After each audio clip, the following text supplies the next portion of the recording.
Yo, welcome. Welcome, everyone. How we doing? Can you focus on me? There we go. Good afternoon. Happy Black Friday. Gonna get to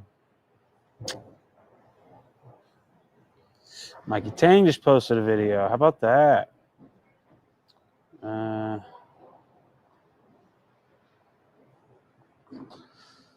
What's up? Good afternoon. We're gonna be doing some bowling. Maybe a little bit. There we go. Save. How's everyone Thanksgiving?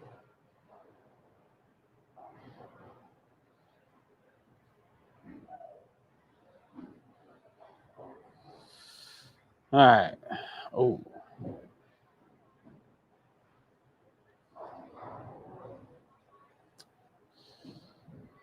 Good afternoon. Good afternoon.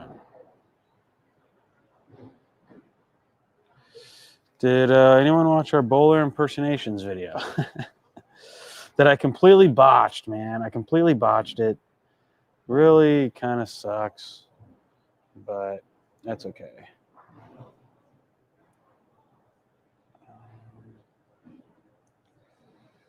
Where are we at here?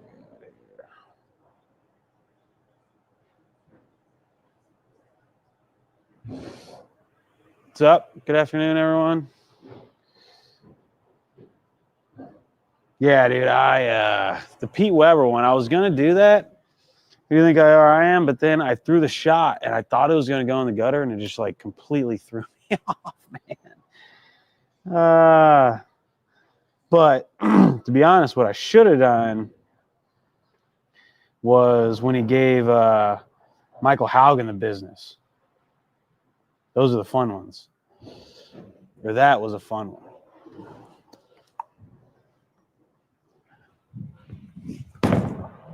Oh. Wow.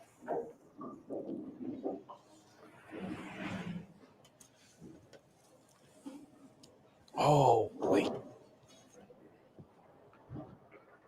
Getting old. Yeah, the Mika. I thought Kyle, when we didn't really know we were going to be doing like the celebrations and stuff. It was kind of just on the whim. So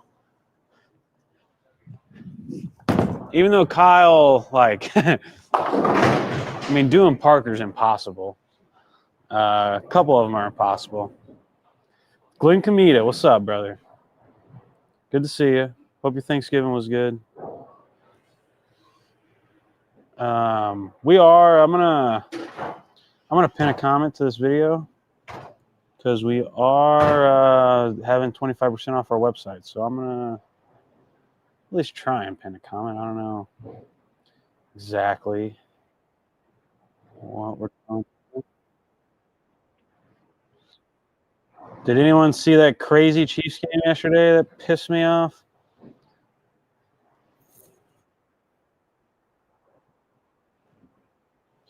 I mean, they're just out to get us. However, we did get lucky for a long time. Oh, here we go.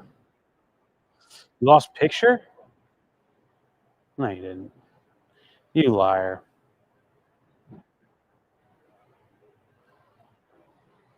Yeah, that first one's kind of rough. Pulling on some string pins. We got any string pin haters out there? We're going to open you up. Black Friday special. 25% off.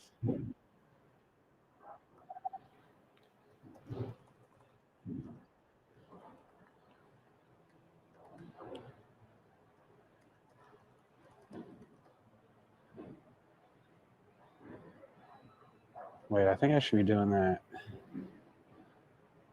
Yeah, okay.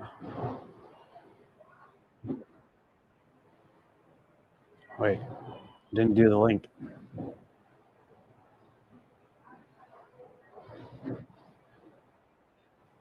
think I need to change that. Can you click that link?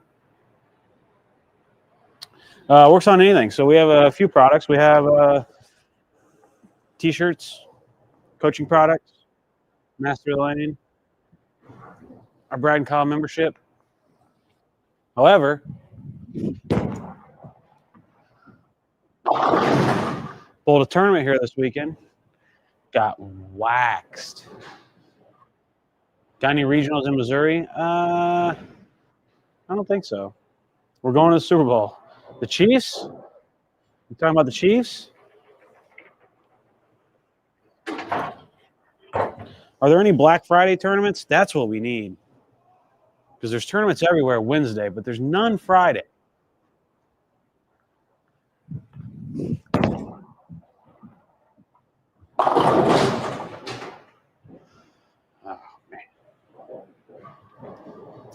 Oh, yep. Wow.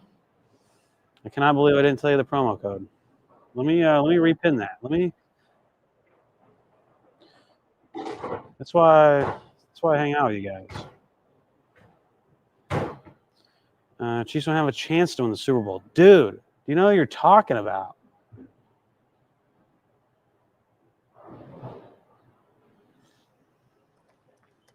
Talking about Patrick Mahomes. Did you see him sitting on the sideline yesterday?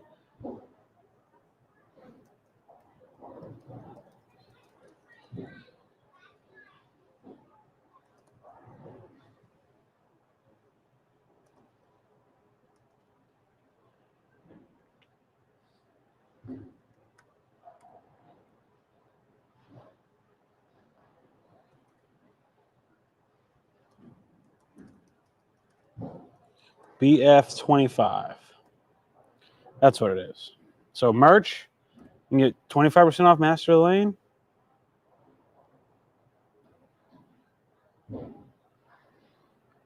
Which Master of the Lane, it's pretty money. You should look into it. All right.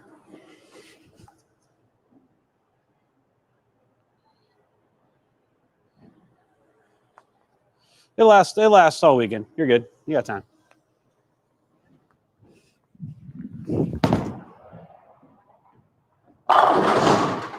Wow.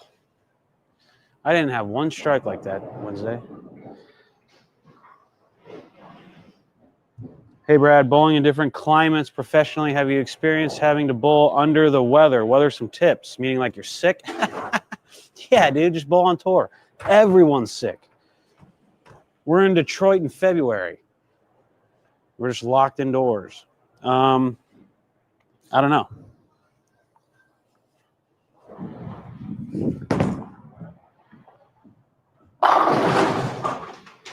Wow. This Viking is kind of money.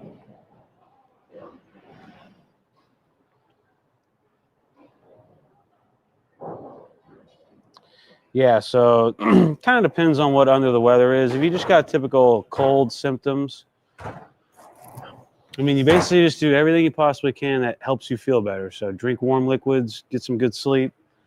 Don't put anything that hurts you in your body.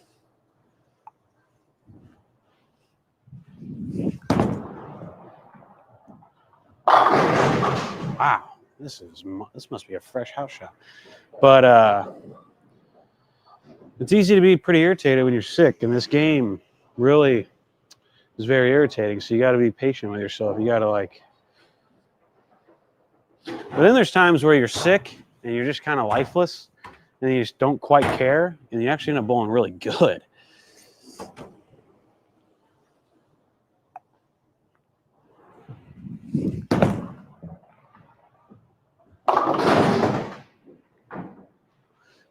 Maybe I should leave these up. I wonder. I have one with 2 clean at box finish, then I don't have a higher. But then I don't have a high rev rate. Oh, you don't need a high rev rate. Hey, Brad, what's going to be percentage on the PBA next season? What does that mean, percentage? Yeah, dude. Sometimes you're just like, you're ready to die, and everything goes your way.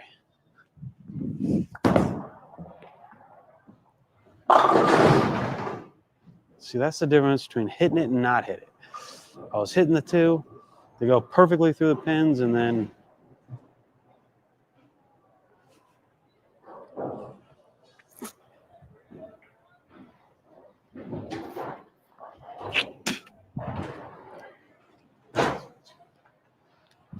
sorry, had to.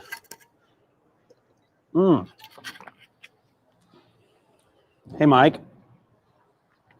I think my lane's gonna do the old shut off in 9 minutes. Am I hosing you? Oh, that's the other computer? Okay. Yeah, that's what that is. Yeah. How do I know if my rev rate matches up with my ball speed? Well, do you strike a lot? Wow, my thumb hole is slick, dude. I need to replace my tape. Wow, I almost lost that.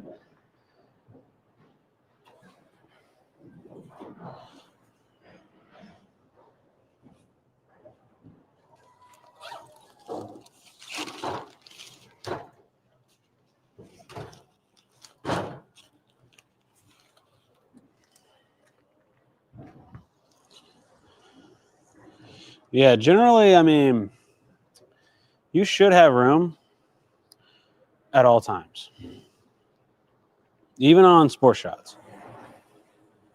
Because even though it's a sport shot, it is possible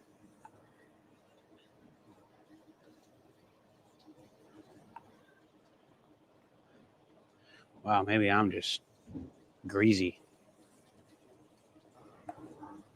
They're still shaped to most sports shots, so.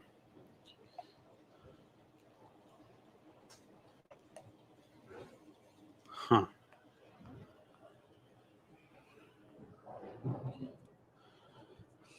But it does take better execution for sure, and your speed control has to be point on.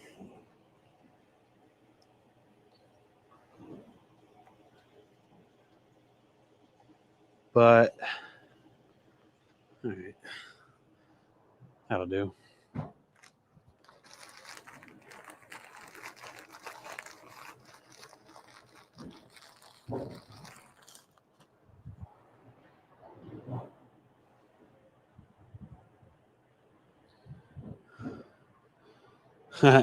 Jonathan Rouse says, tell Soroka to his job for once and tell him I can't be there Thursday. All right. Oh, man. I am not going to be able to get out of that. Wow. You know what's crazy to me is how tight Parker Bone and Chris Barnes have their thumb holes. Man, it just makes me... I'm going to try that again.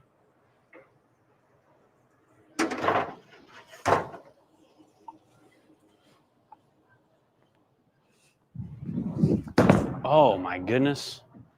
Man.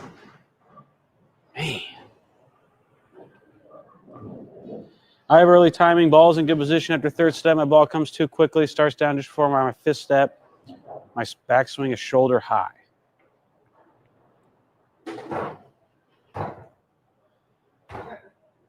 Yeah, Tommy Jones too. What's up, Deuce?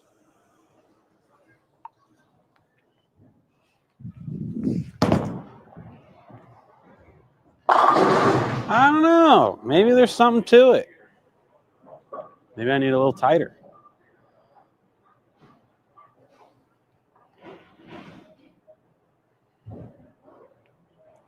Bowling on sport and challenge pattern on string pins. I hit it with a light 2000. That's what it is. Yeah, but you should essentially have room. If you feel like you can't miss down the lane or to the right, you have too much ball speed. Plain and simple.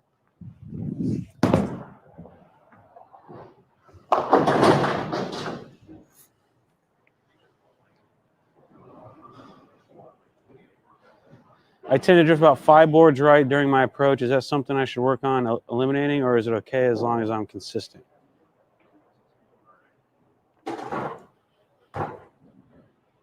No, you're good. It's gonna help you hook the ball a little bit. You're not gonna love playing straight. If you want to play straight better, I would walk straighter. Wow. Yeah, I don't know. Maybe the tight thumb's not for me. Happy Thanksgiving, man. Everyone, go check out Dog Tags Bowling. Awesome guys, awesome group out of the Midwest, Indiana, Chicago, Milwaukee. We see them every year.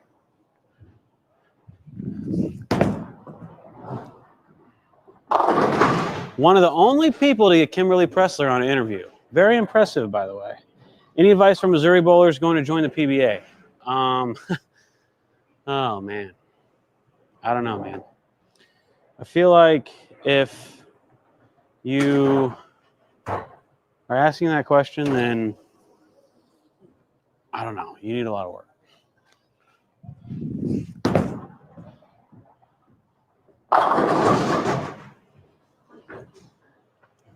Because you're going up against EJ Tackett. Have you ever went up against EJ Tackett? That guy will do some stuff. Can you help with any timing issues? Yes. Whatever you want.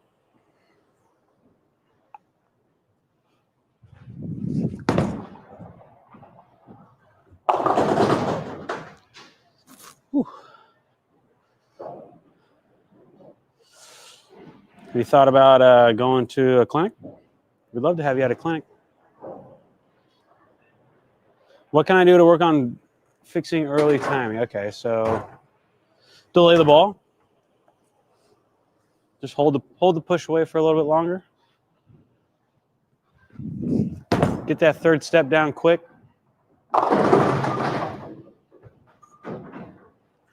That's that Rash, man. He's got quick 3 feet. Arguably the best bowler in the world. I don't think there's much arguing there. That guy has been the best.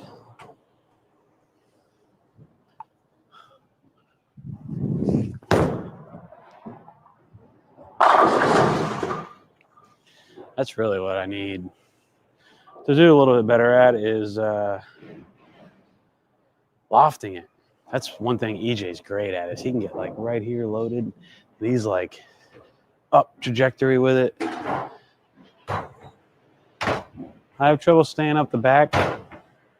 I'm not quite a spinner, but have lots of rotation. My ball seems to slide too much on the heavier patterns. Yeah. So a lot of people would consider that to be like, I don't have enough hand. I consider that you have too much ball speed.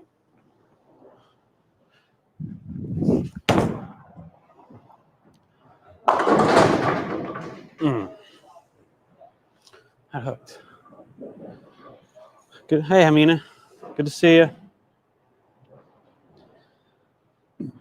Oh.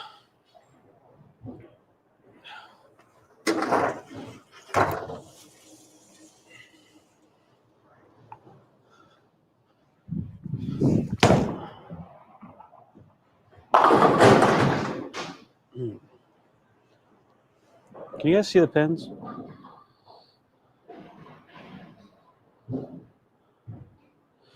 Oh, backswing. Yeah, Glenn. There we go. Gotta love that. The ball starts down before my fifth step. We'll just wait on it. What we call wait on it. Just lag the ball a little bit longer. Try not to release it. Guy on the phone. That's funny. Appreciate that. I don't put a lot of hand in the ball, though, in today's world.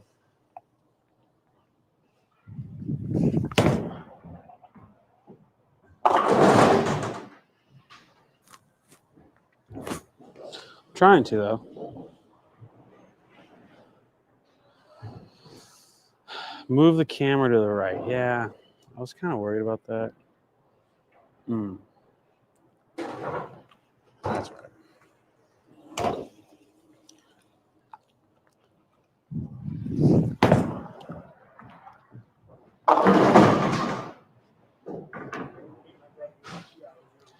The late hit string pin.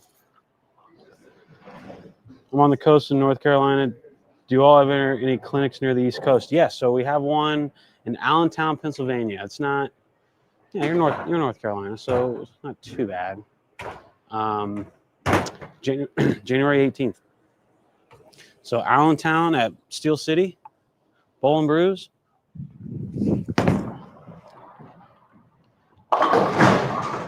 Yeah, that's a hook. It's 2 days. Yeah, I'm in KC. It's a day and a half. Spend all day Saturday. Yeah, Bowler X folks. And then half day Sunday, and we classroom and a bunch of time on the lanes, and you get a bowling ball.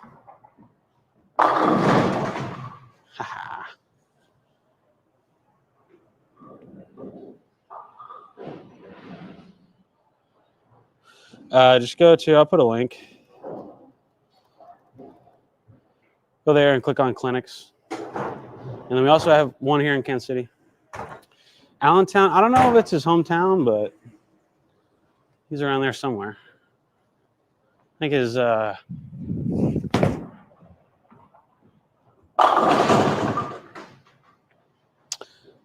is it? No, I mean, I thought Allentown was PA. Patrick Allen, Andy Bowles. What's up, dog? What is Billy now? Langhorn? Langston, Langhorn, Longing, something. I got a double.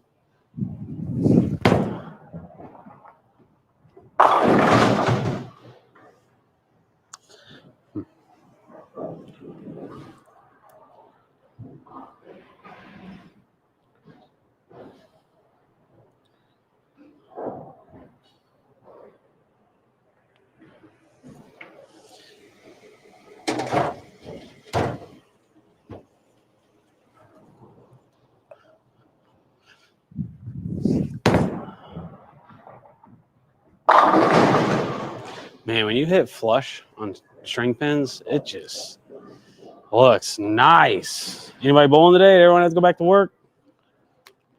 What's going on? I got nothing to bowl this weekend. Is anyone bowling anything this weekend? Yeah, now? All right, brother.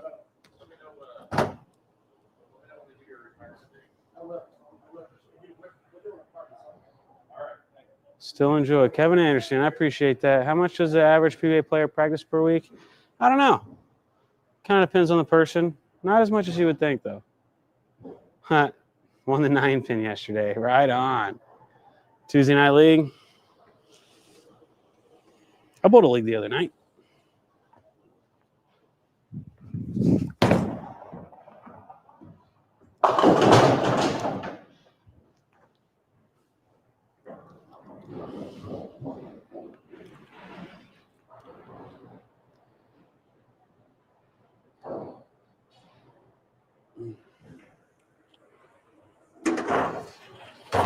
Throwing this Viking. Pin down. I don't know if you guys see that.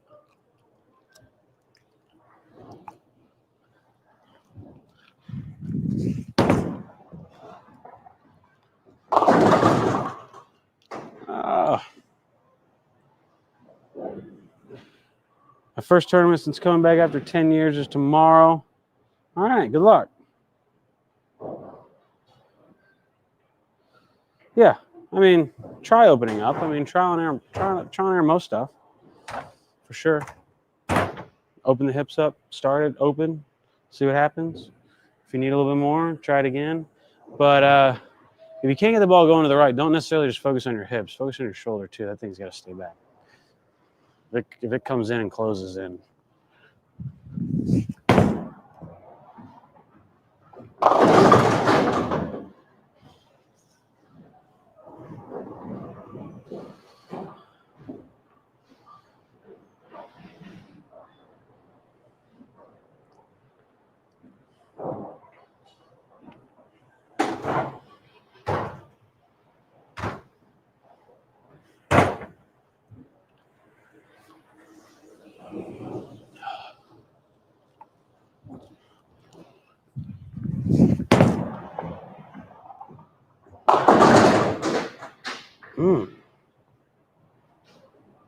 All right.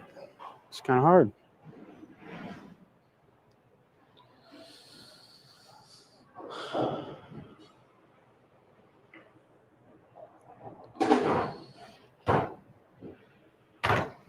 I'm moving right.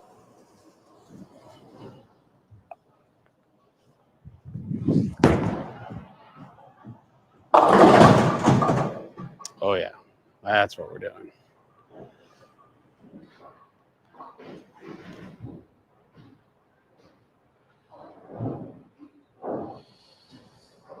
Anyone coming to holiday doubles? We got holiday doubles. Actually, I'm going to Pennsylvania next weekend. And then holiday doubles the weekend after that, where I'm going to be live streaming most of it. So, bowling with Eric Sachs, one of the squads.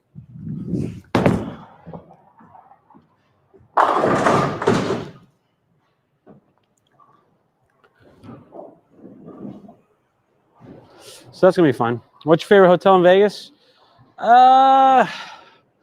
Red Rock's pretty nice. I would definitely, I mean, my, like, on the Strip, I say Red Rock because they have a bowling alley. I like to support them. But on the Strip, it's probably either Fontainebleau or Resorts World. In terms of, like, architecture and the newer stuff, and it's all lit up. It's all nice, brand new. But a little nostalgic. When I was in Vegas last, when I was hanging out at around the area of the Fontainebleau and the Resorts World, I kind of looked south of there toward the rest of the Strip and thought it was kind of old. Like the Bellagio now kind of feels old compared to those newer ones.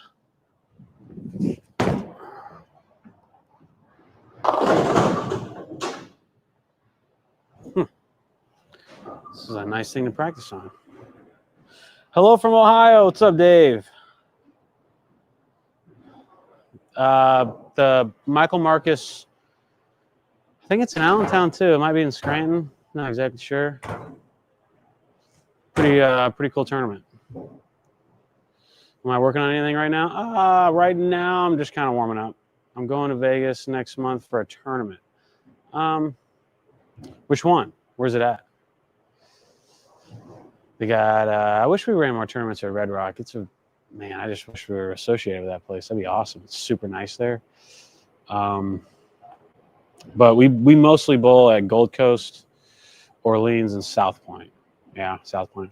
South Point's great because it's super nice. I mean, it's got a great pool. It's got all the restaurants. It's got fairly cheap gambling. It's super. The rooms are nice. There's 2 different bowling alleys that you can kind of look at, or at least bowl in one of them. I love going to South Point. I mean, I think it's a fantastic place to at least bowl some tournaments.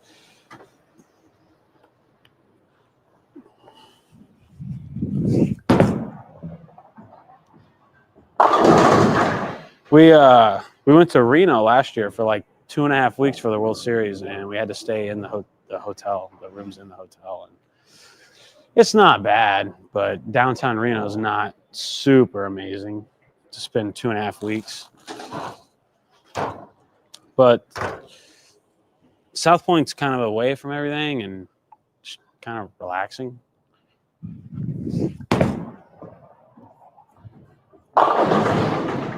Oh. However, everything's gotten so expensive. So just to like eat out or a meal or something, man, they get you. What's going on? G. Bryant. I love South Point. Yeah, dude. South Point's great.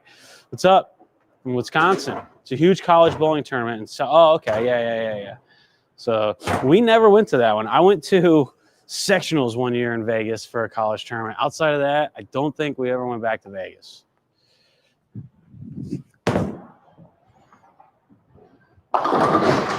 But my freshman year, we went to Vegas for sectionals, and our team was a bunch of partiers basically. So it was kind of crazy, and we were bowling terrible.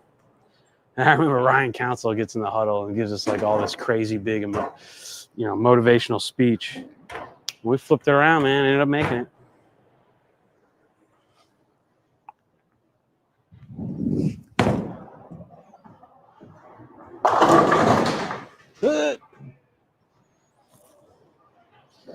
And then we had nationals that year at Cherry Bowl in Rockford, Illinois.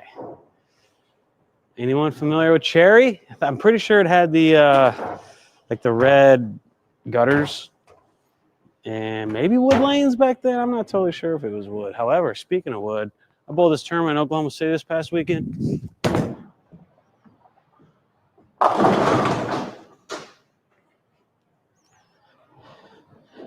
Holiday Lanes, half synthetic, half wood.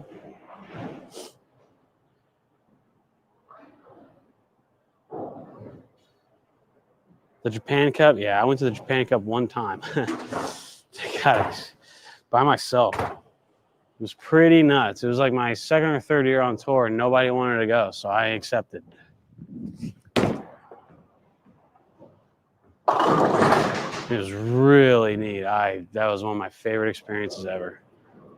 Shout out Robert Lee. If you ever heard of Robert Lee, he lives in Japan, and he hooked me up, him and Josh Blanchard. I'm forever in debt to Josh Blanchard for at least allowing me to hang out with him for the week, because I literally went there by myself. Barely got to my hotel, couldn't read or write or knew nothing about the culture. It was so stupid. I didn't even do any research. But and then Josh asked me to go to lunch one day.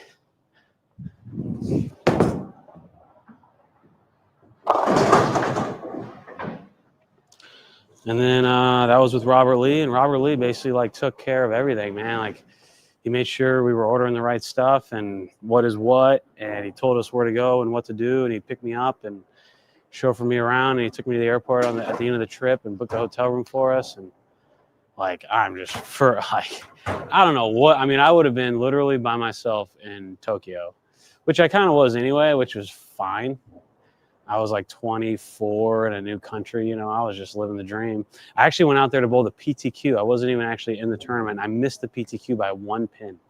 I flew all the way out to Japan to bowl the PTQ of this Japan Cup and missed it by one single pin. So then I didn't bowl the tournament, which the qualifying was just the next day anyway. I think they had 14 total games the next day. So it would have guaranteed me one more day of bowling, but I just sat there and watched, and then because most of the people, they went together and they bus together, and then at the end of the day they would all take the same bus. And I was supposed to go with Jake Peters, and he couldn't end up making it last second, and I had stayed by myself, and I would walk to the bowling alley every day. It was like a 2-mile walk, and I would just walk and see downtown Tokyo, and it was awesome. It was such a cool.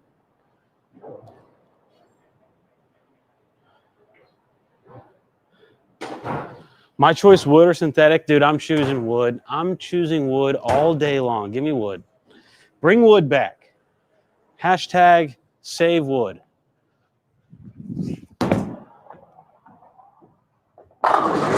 There's so much hook on wood. It's crazy. The difference in that Oklahoma tournament, we were bowled 2 games on synthetic and 2 games on wood. And on the wood, it's 2 feet longer, and you can literally throw it as hard as you want. It's just automatically going to hook, for sure. It's going to hook. There's just so much hook. Save wood, I know. Where did you and Kyle first meet? We went to the same college, so we've known each other.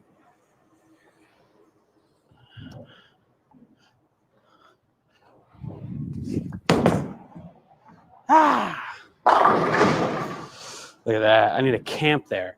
I need to camp there for 2 months.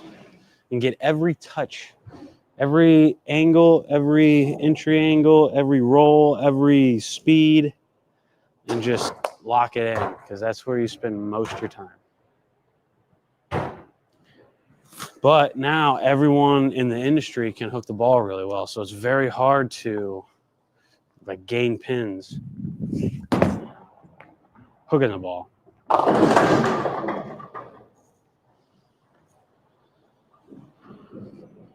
It's like they, when Walter Ray was killing them, guys like Robert Smith would come in, but they would only get their pins when the lanes broke down.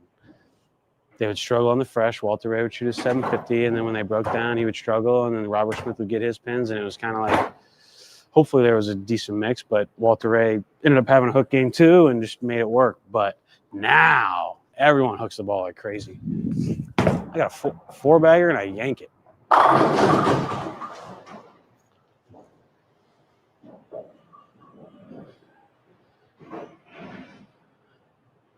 How many 300s do I have? I don't know. It's a good question. I haven't bowled league in 3 years. So if I don't bowl a 300 in a regional or a national tournament, so I probably haven't had a 300. I think I had one this past year on tour, but outside of that, I'm probably only getting 1 to 2 a year.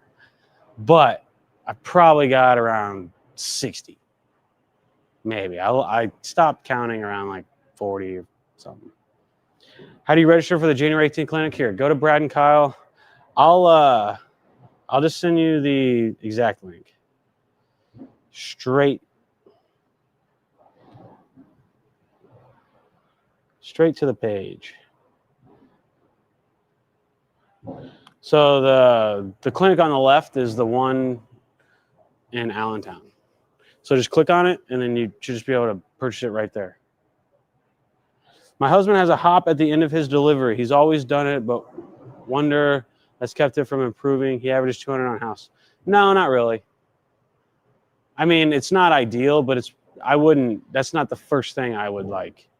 I would teach him different angles and make sure he's got the right bowling balls in his hand and make sure he's got the right cues on like when to switch and what to switch to and where to play. And, you know, if you're good at putting all that together, then it's totally possible to have some kind of hop. I generally don't like taking the individually out.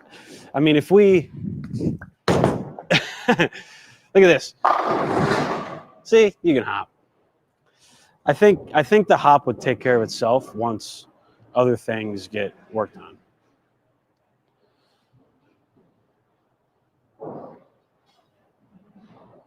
Brad does a great Belmont impression. I don't know if that was all that great. It wasn't bad. There's not a whole lot to Belmo. He just drifts really far left initially, opens his hips, and then spanks on it. He's got great balance. I don't know how to get that position, but yeah, no problem, Jay. And if you have any more, you know, if anyone has any questions here, I'll put our email.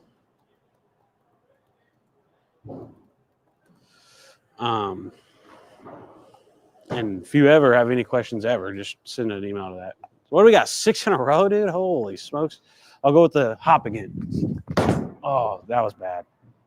I will say hopping and having like getting the ball into the lane and having like a little bit lower trajectory, they go against each other. I find it hard to get it into the lane quick with a hop.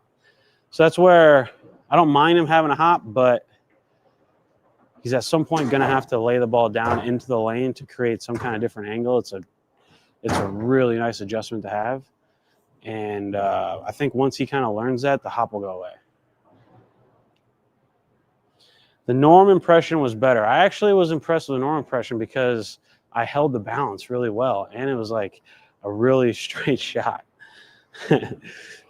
And I mean, him shooting 300 with the strikers, I'm not even sure. I don't think I was there. I might have been there when he did that. I'm not sure. I don't think so. I think that was one of the years I wasn't on a team and I just didn't go. Yeah, that one ended up pretty funny. That video ended up pretty funny. We're hoping that one does pretty good.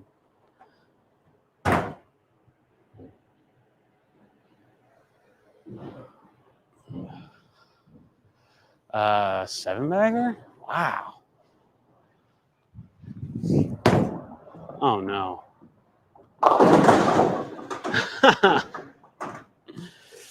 Put some hand in it, Brad. Put some hand in it. Can you guys see the pins when I at least throw a shot? Am I screwing you guys?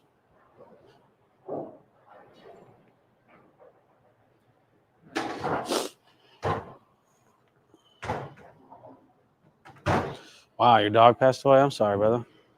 That's terrible. Man, I had it rolling.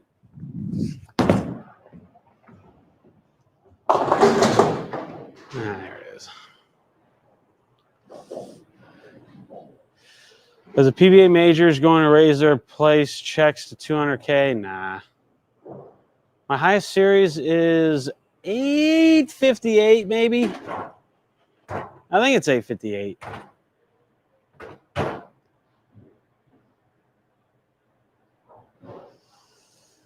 That was at Blue Springs Bowl? No, maybe it was at St. Charles Lanes.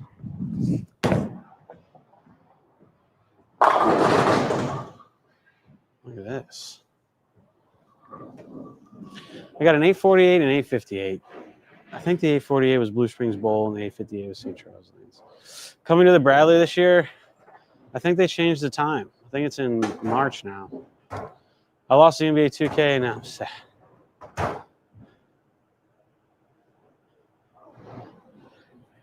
Yeah, the Norm celebration for the 300 for the Strikers was pretty epic. It's pretty epic. Some cool stuff that happened up there in Maine. And we're going back this year for doubles.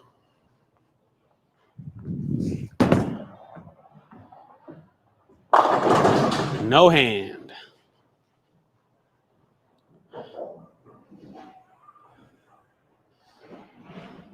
How many times have I bowled a 300?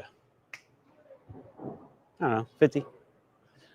I'm a two-handed bowler lately. I'm beginning to realize my finger flip finally two-right release. What do fingers point any spoon? Nah. Any updates on the PBA schedule next year? Not yet. Just we've seen when the shows are going to be. But there's going to be a World Series at some point, somewhere.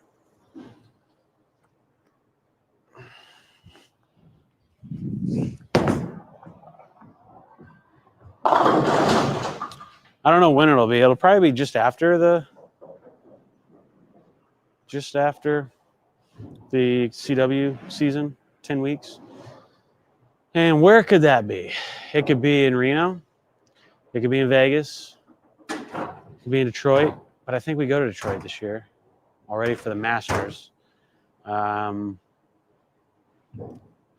Reno or Vegas.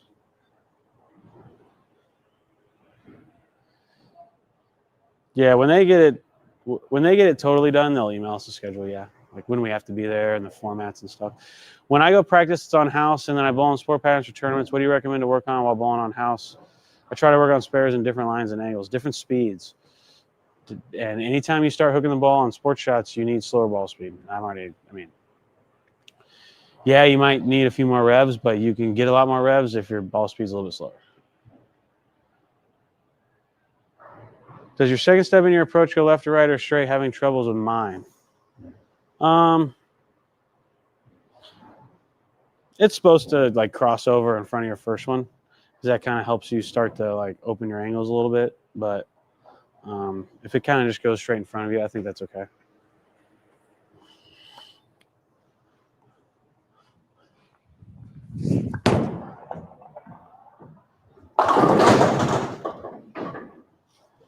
String pins, man.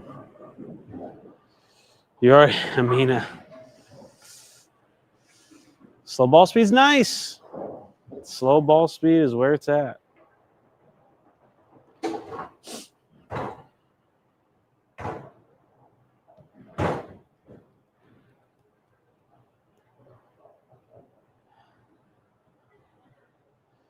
So, oh, okay.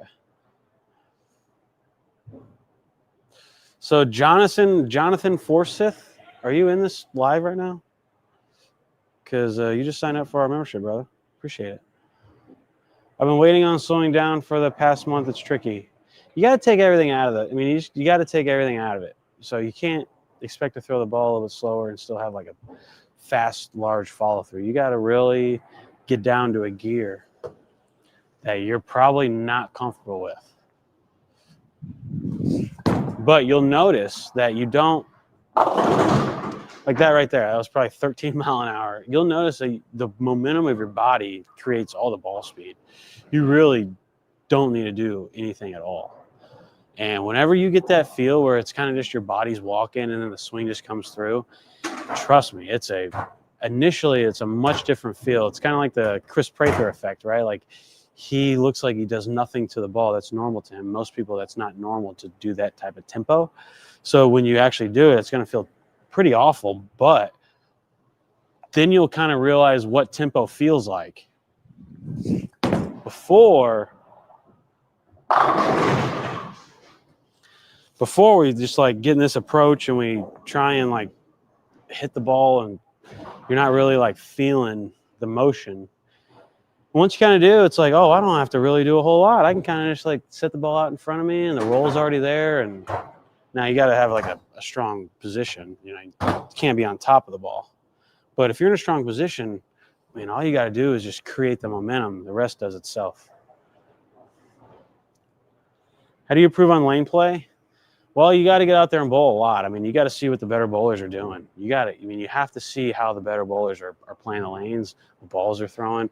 That's honestly the best way. Get out into tournaments, or into the best leagues. And if guys are averaging 240 in leagues, see what they're doing. Are they playing straighter? Are they hooking it?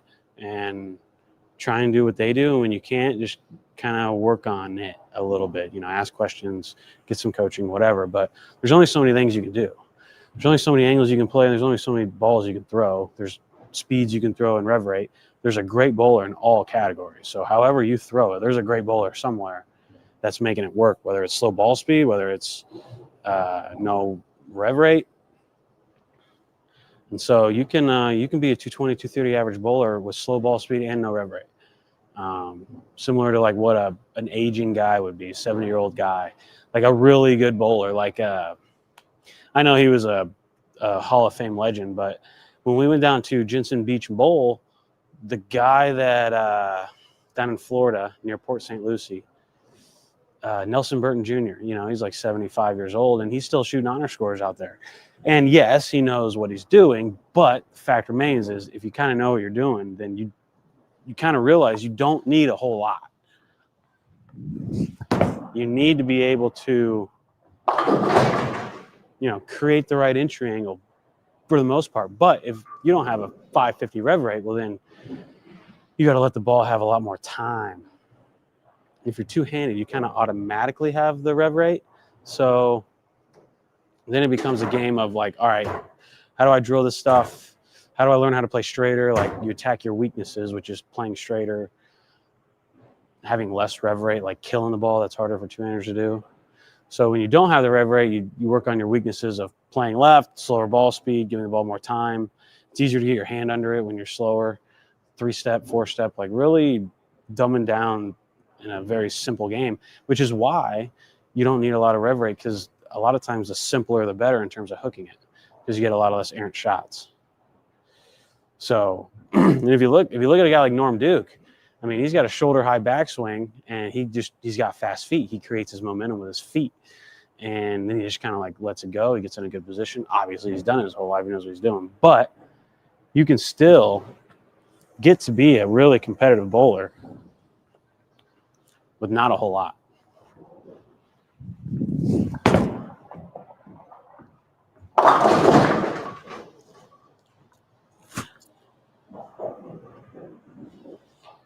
Let the ball do the work, yeah. And especially if you're two-handed, that's all you have to do. It naturally have the rev rate. So then you can just kind of throw this like kill shot where you don't put anything into it and you still have a high rev rate. Well, that's kind of the dream.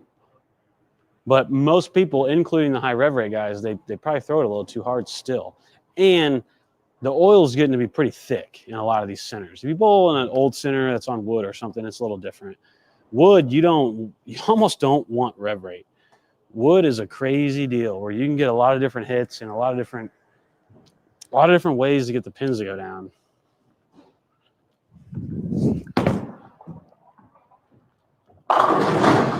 Whereas synthetic, it really pays to be able to create the right ball motion. In general, I see the two-handers doing that on the hook shot better. The straight shot, you know, if it's really straight, then yeah, you kind of want to be able to kill your rev rate. One house you bowl out is thick. Yeah, I mean they're making a little thick nowadays. I mean, you throw a couple shots and your ball comes back and it's like, whoa, it's just caked on there. So that kind of tells you that you don't really need to have a lot of ball speed. And for me too, you know, it's just natural to try and do too much. And that was kind of much for me, but oh, you guys didn't even see it. But that's when you get wayward shots, you get weird stuff. And Batandi, lane play stuff, we have a thing called Master the Lane that is 25% off right now. It's 21 videos on exactly lane play. So we do all the patterns. We go through literally fresh burn, all the balls, all the graphs. I'm going to put that link in the description. If I can find it.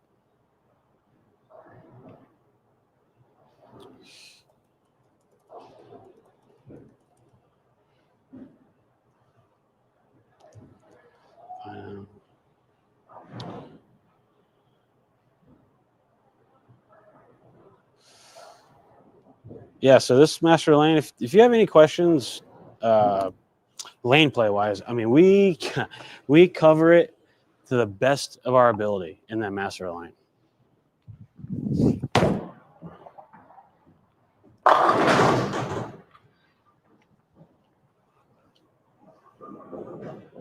And if you use code BF25, should give you 25% off.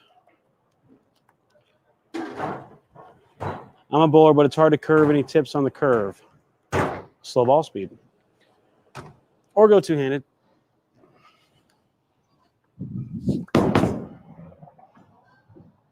I am getting a little better two-handed. I don't know what that was. That was I did all of it in the last two steps. I think I should get my third step down a little quicker, but I'm not terrible two-handed at this point.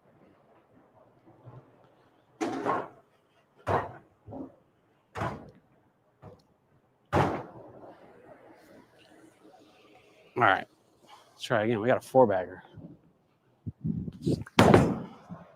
Come on. Oh, why don't I just go two-handed, man? To get that hit on tour. To get that hit on tour, guys. To get that hit on tour. Man, what I would do. You're dissecting a slit, yes. And you're not always going to throw it slow, but you can't really dissect patterns and be really considered a good bowler without the ability to drop your ball speed. That is just that's number one. If you want to be a better bowler, okay, you need to learn a new feel, different feels. And to be able to throw at different angles and different speeds, you got to have different like little gears that you have. And most people operate in one gear. Oh, five-bagger. We're going two-handed. Oh, hook a lot. No! That's what I would do. Watching Boog. I bowled Thursday night, Wednesday night, Thanksgiving Eve tournament with Boog. Man, he just makes it look so easy. How can you possibly make it look that easy to hook the ball? And like, you can kind of just aim light and get the head pin off the wall. You can just throw it all simple. And he's just amazing. Oh, yeah. Come on. Oh, dude.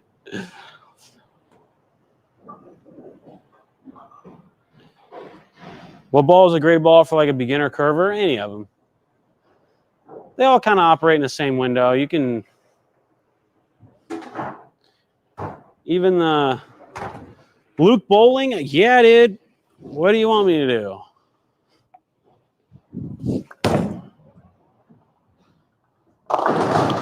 That wasn't as good. Kind of lost it there a little bit, you know?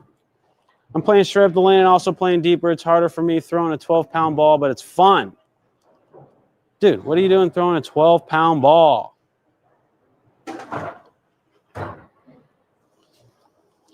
Amina, you got to win the Lucy. Oh, look at this bad boy. Coming back. Dude. I think I need a two-handed arsenal when I go to tour this year, just in case it gets crazy and I got to like play massive angles.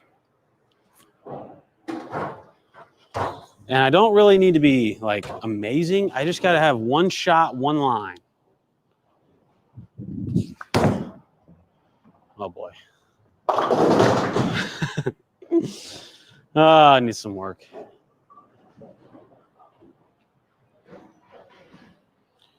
You can improve my focus while bowling. All right. How does Viking compare to the Origin? It's kind of close, actually. It's not. You guys should update a video slow-mo of your releases for reference. All right.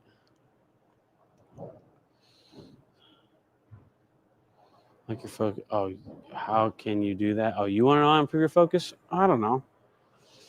I don't know, man. You got to get deep into it. You got to figure out why you don't have focus, which I don't.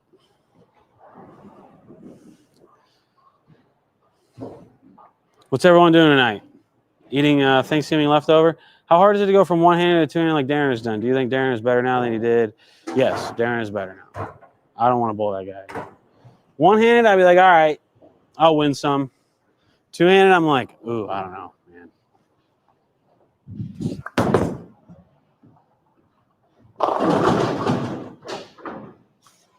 See, it's not bad going one-handed to two-handed. Watching football, I know, man. Caleb Williams, dude, like, what are the Bears doing? They're going into Philly and just winning on a Friday night game? Like, come on. The Bears are just... And I got pretty typical. I got DJ Moore. Let's see how many points DJ Moore has. I mean, let's just see, right? 4. A.J. Brown, though, has got 17. I'm playing Dennis in fantasy, and he's got CeeDee Lamb. He just drops 26 like it's nothing.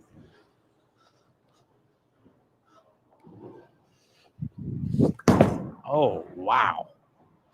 I don't know if you guys can see that. I think next time I'll change the camera angle. Is it illegal to bowl without thumb when you have thumb hole? Yeah.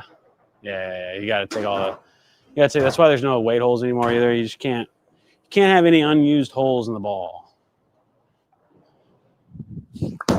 Oh, I lost it. Man, how do you gutter? That's pretty bad. Throw it to DJ Moore, man.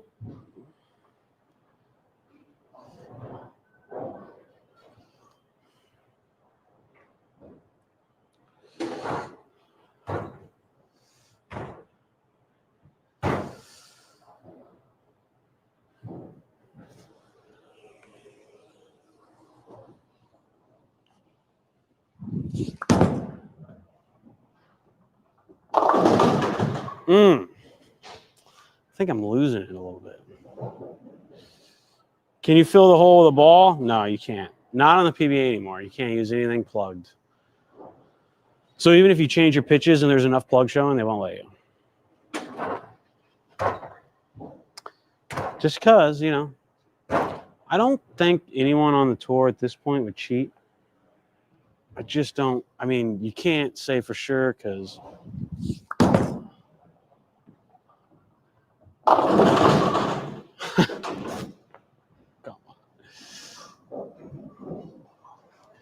Touchdown Bears. Wow, dude. The Bears, man. Caleb Williams is better than Mahomes.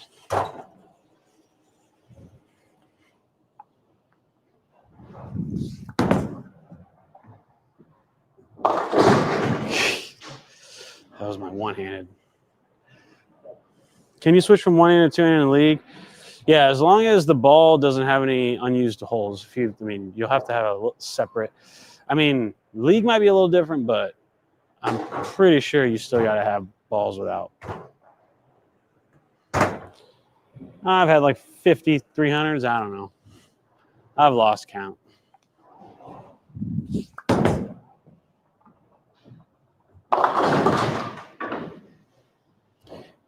It is hard to go like in competition.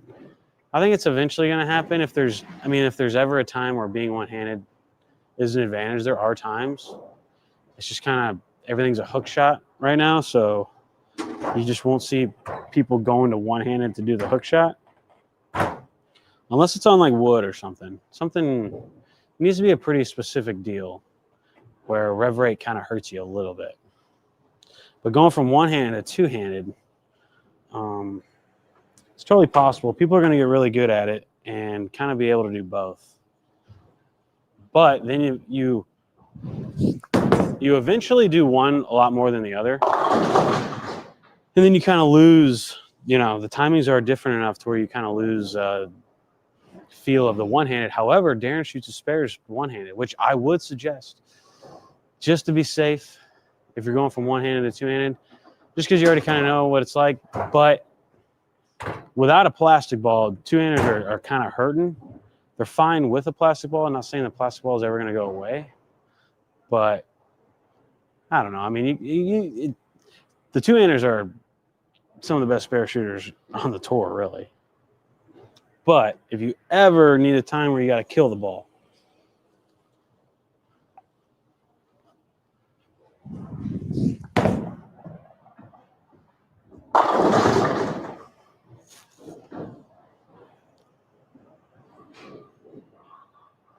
what balls are my go-tos? Phase 2 and Phase 2 Pearl are the middle. Those are go-to. I like the RST Pearl, Hyperdrive Pearl. Above that, into a gym. And then below that, I don't know. I like this Viking. I would say that's a little weaker than the RST if I need a little bit more angle. I've got to drill a little weaker as well, but below the Phase 2, I don't know. I'll throw anything. I guess my favorite ball of all time in that realm would be a High Road X.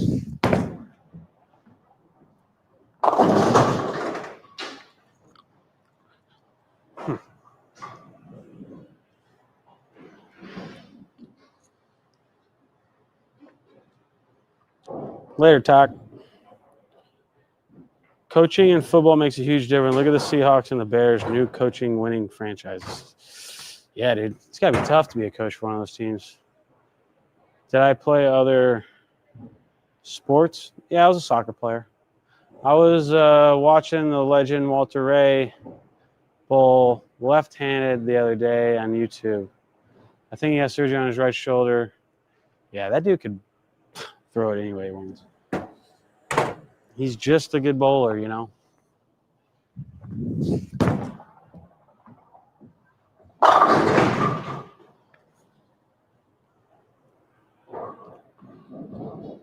Thumbless to two hands. Yeah. You might as well put the left hand on it. What's the best way to slow down my ball speed? I have a low rev rate, and sometimes on sports shots I need to slow down. A lot of guys like to move up on the approach a little bit, but you are going to have to teach yourself kind of a new tempo, slower tempo. And when the swing comes through, don't force the swing through. You're going to want to, for sure. And once you feel that like a little more relaxed tempo with a relaxed come down, it'll be easier. Am I officially switching to two-handed? I hope not. It's very tempting, though. It's like, I don't know. It's like trying to show up to a gunfight with a knife.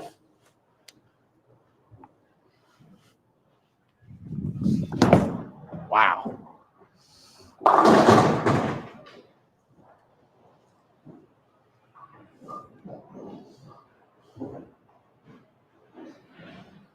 I prefer any of them. Symmetrical, asymmetric, it don't matter. Depends on which one rolls the best. Symmetrical is probably a little bit more controlled. Asymmetrical likes to be a little more aggressive in the mid lane, causing it to either hook a little bit more or roll out a little more.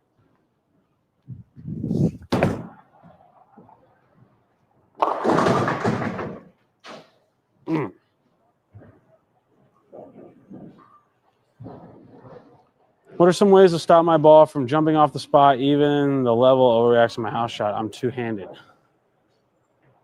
Yeah, you got to develop a release that doesn't have as much rev rate. So, I mean, I don't know for sure, but it's one of the harder things to do as a two-hander is to limit your rev rate. Either that or you're going to have to figure out how to get more ball speed.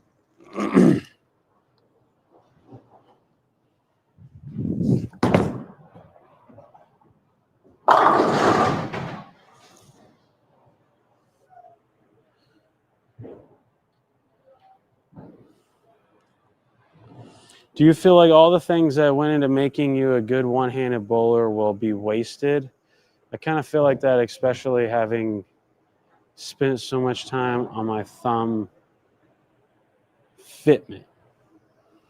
Yeah, I mean, I spent a lot of time on my fit. You know, that's one thing that two-handed bowling kind of avoids is like all these trial and error of like spans and thumb pitches and bleeding, and man, that was all part of it. It's like when you were young, you threw a ball and you bled, and then you kind of figured out, all right, we'll try this pitch, and then you eventually come across one where you don't bust open or bleed, and then that's kind of your pitch, at least for me.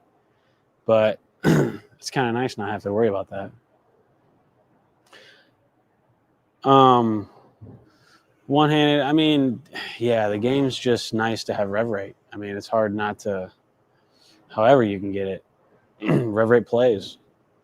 So I used to hook the ball better than my opponents when I was younger, but it's not a reality to like hook the ball better than the guys nowadays.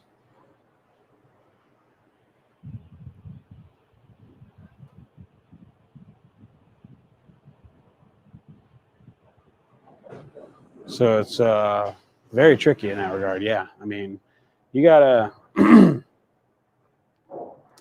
there's a lot of transition too, a lot of oil moving. The more rev rates on the lanes, the more the oil moves, and there's a lot of it, and it's thickest it's ever been. So the playing field becomes very tricky. I don't know, ball.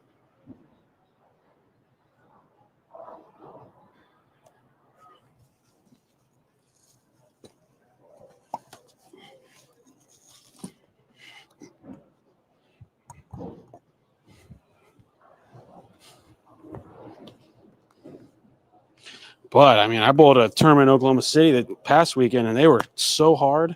All you had to do was get the 200, man. And it was awesome. I miss that kind of bowling so much.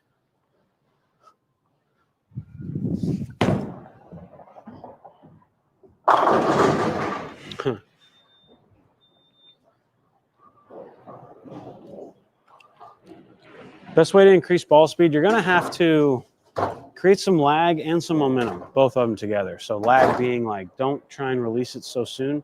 Try and keep it behind you, allowing your body to continue that momentum, and then the swing follows. Swing comes down early. It doesn't necessarily follow the momentum. It beats it. And then you get grabby and you over-rev it.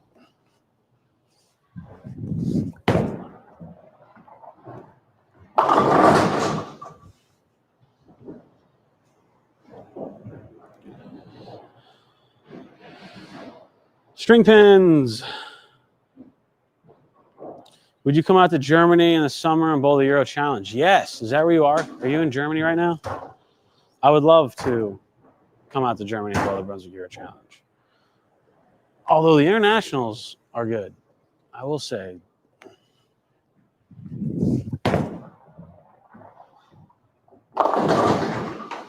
USA at one point had the best bowlers. We probably still do, but man, have they caught up. I don't know. We'll see. World Championships going on right now. And I guess the guys are bowling doubles. The girls already bowled doubles. The 3 Team USA girls teams made the round of 24 for the doubles, and I believe guys are bowling next or now or whatever.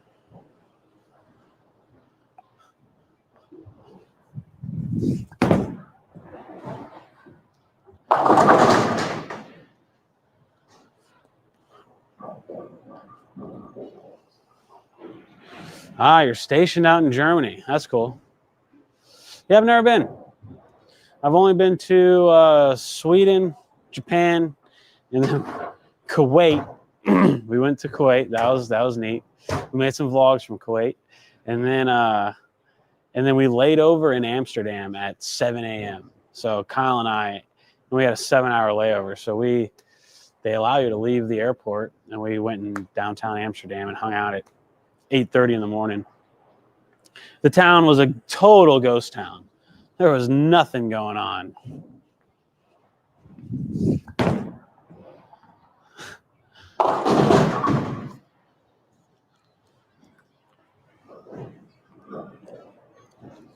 Hello from Florida.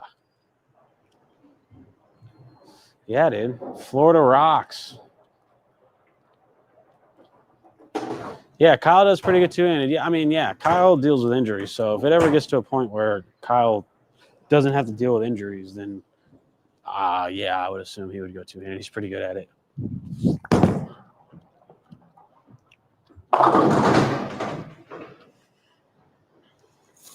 You might struggle in some areas, but heck, at least you hook the ball. Saw you the other days at Aaron's, but didn't want to bug you. Oh, you should have, man.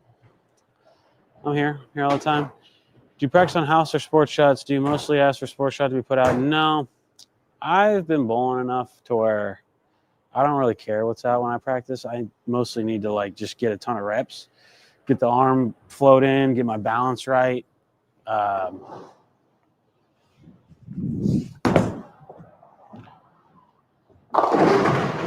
Make sure things are in line.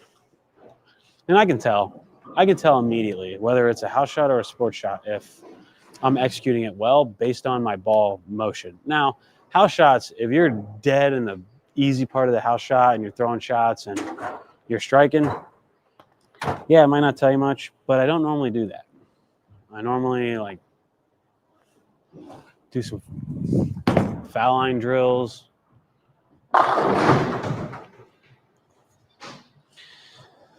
But angles, the game on tour is so hard that you know immediately if you're not doing the right thing, immediately. Any reason why they pulled the WSOB from being in Wisconsin? It changes every year. It goes to different places. I'm imagining you're bowling in your basement. Yeah, I know, dude. That would be cool, right? Gosh, how cool would that be? This wouldn't even be my basement. I would just have a cot over here in the corner. And this would just be my home.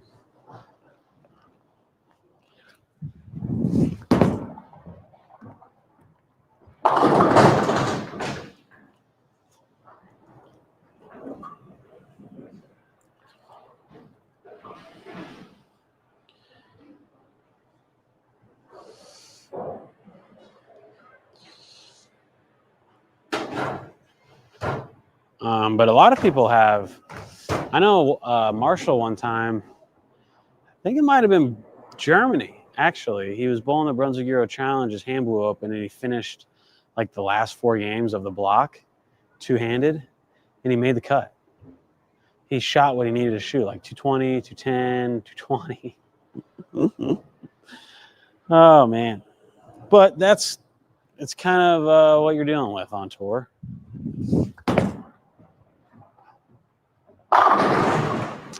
And a lot of people ask, hey, man, what do you think it takes to be on tour? Or, hey, man, I'm looking to go on tour or something like that. It's well, are you one of those guys that it literally does not matter how you throw the ball? As far as bowling in January, I don't know. We're running a clinic in Pennsylvania the 17th and 18th. I'm hoping there's a couple tournaments either the next weekend or the weekend before. I know the 17th and 18th is the weekend they're running the Utah Open, which kind of stinks. I would like to make it out for that event. But Other than that, no, I'm kind of looking. If you got any tournaments in January, let me know.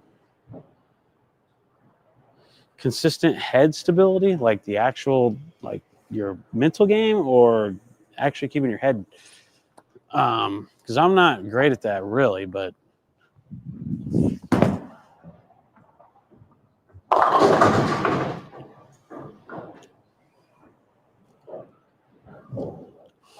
yes, Sam Cooley made the cut, palming backup. Yes, that's crazy.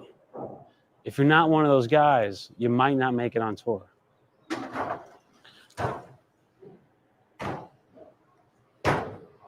I wish there was more. I mean, there are a lot of regionals for sure.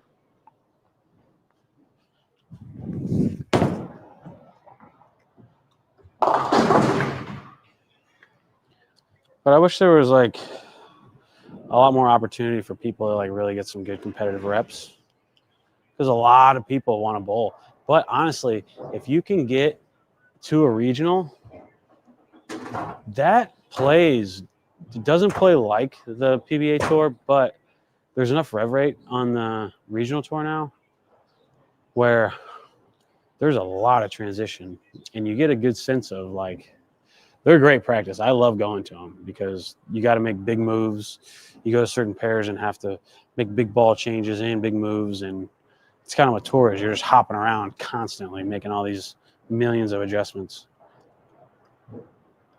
I've only been bowling since post-COVID and learned to bowl one-handed with no thumb. Starting to think I might have to use the second hand because the way I throw is starting to hurt. Yeah. Put the other. I mean, you can Tom Doherty it, but you might as well have that hand on it. I mean, it's not doing anything. Physical head stability, yeah, just videotape yourself. And whichever direction you normally go, like if you're popping up, just exaggerate in the opposite. Just kind of gently go down and try and stay down and videotape yourself. And just keep videotaping yourself till you do it.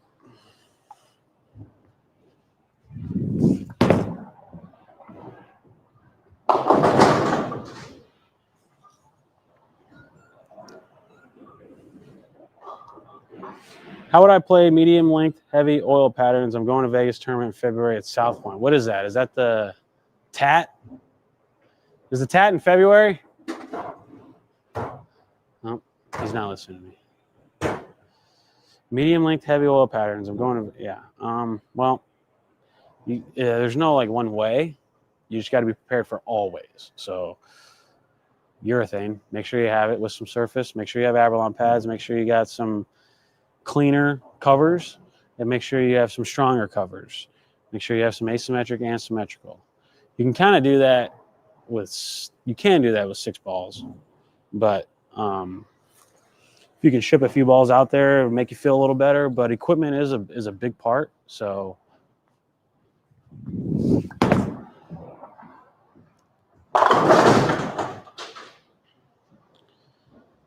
but just depends on that specific kind of pattern. I feel like there's a lot of urethane.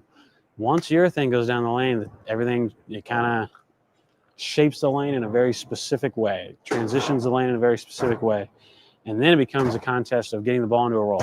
Because once urethane goes down the lane, it gets what they call slicker down there. And then the earlier you can get your ball into a roll, the less a chance it has to hit that slickness down there.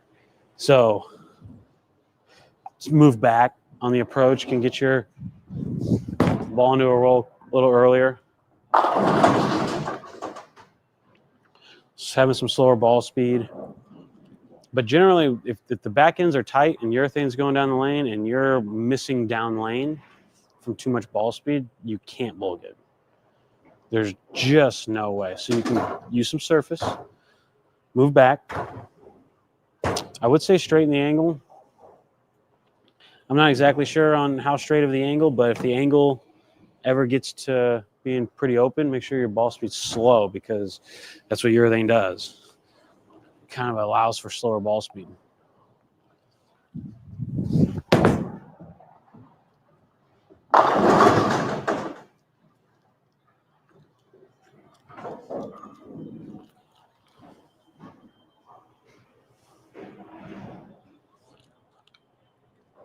What's up, Keen? Is that how you say it? He goes, all right, man. League night tonight. Any last advice? Hit it hard. Strap on it. Maximum rev rate. Get the pins to fly, baby. Ah. See how much faster I throw it when I try and hit it? Well, I guess you guys didn't see it. Sean with a C. What's up? What's up, Sebastian? How would you play a medium? Yeah.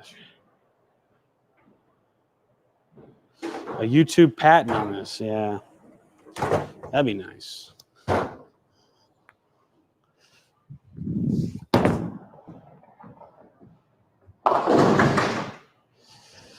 Woo. What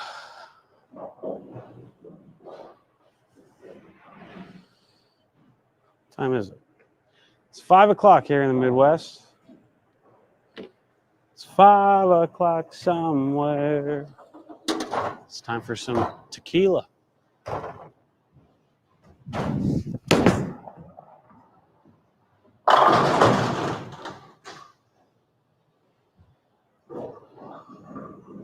That's the money line.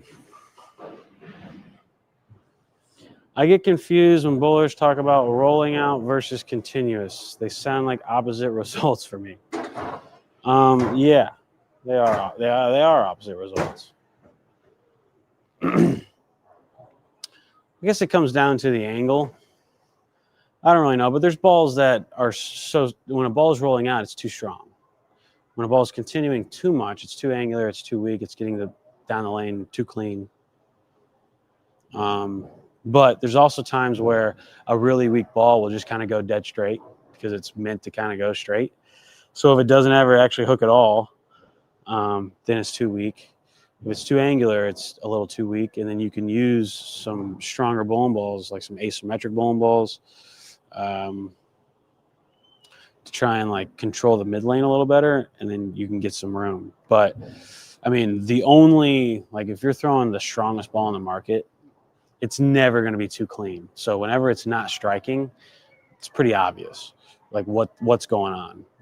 You can only go one direction in your arsenal at that point. When you're throwing a phase 2 and it's rolling out, then maybe you need a cleaner cover. But it's also not, that stuff's not really 100%. I mean, some people, when I throw bowling balls and the reaction I get out of them and what I see and what I think isn't necessarily the same thing that like a Stu Williams or Chris Barnes or somebody else might think. Frankie, Lavoie, Kyle, everyone kind of throws their own balls and their own layouts. And for some balls, like they're a little quicker for others, and depending on how you drill them. And it's a kind of a big gray area to know like which ball is actually locking up and going too forward. Which is why you got to like kind of rely on like the numbers of the actual ball. It never really totally fools you. There's been times where I'm throwing a ball, the lanes are hooking, and actually this happened. I had like the IQ Pearl and a couple other balls, like weaker balls, but I was throwing this lights out that was drilled to kind of flare, and I'm trying to hook it, and Jake Peters comes to me, this is like 12 years ago in Chicago, and he goes, "You have anything that doesn't flare?" And I didn't really know much about it at the time. And I'm like, "I don't know." And he goes, "What about that IQ Pearl?" And I'm like, "Okay." And then I threw it, and it got down the lane so much better. And I'm like, wow, just because of the flare. So at the end of the day, the numbers don't lie. But there's also a good trial and error period where if a ball is not striking, there's a reason, and then you go to a different ball, and then that's just a trial. Not like you don't know for sure that ball change is going to work. If you're bowling on the same thing consistently, then you can kind of have a pretty good guess, and it might work a lot. But when you're bowling in a tournament in different houses on different lanes, you're really always just trial and error. So is it locking up? Is it going too long? Is it too clean? You kind of just look at the ball and where it's at in the lineup. If it's on the lower end, then it's probably too clean. If it's on the higher end, it's probably rolling out. And then from there, which one do I actually need? I don't know, man. That's one of that's one of the hardest things to actually pinpoint because everyone throws it so different.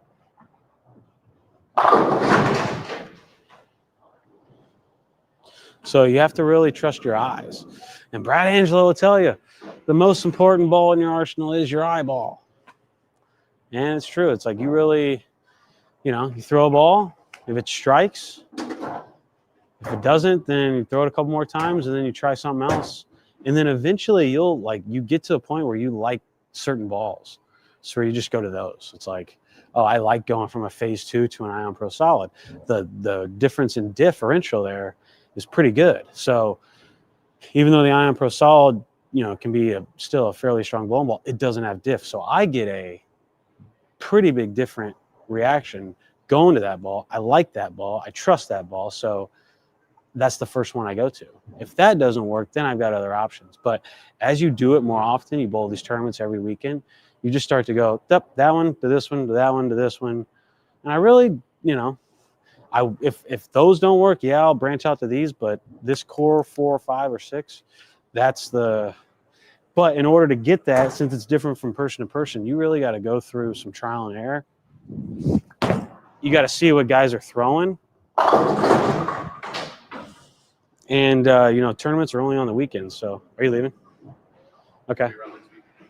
Yeah, I'm thinking about coming up tomorrow and Sunday just to practice a little bit. But I'll be here Monday, Tuesday, Wednesday. Okay. So, all right. I got to go to Pennsylvania probably Thursday, but Monday, Tuesday, Wednesday I'll be here. All right, brother. Thanks for everything.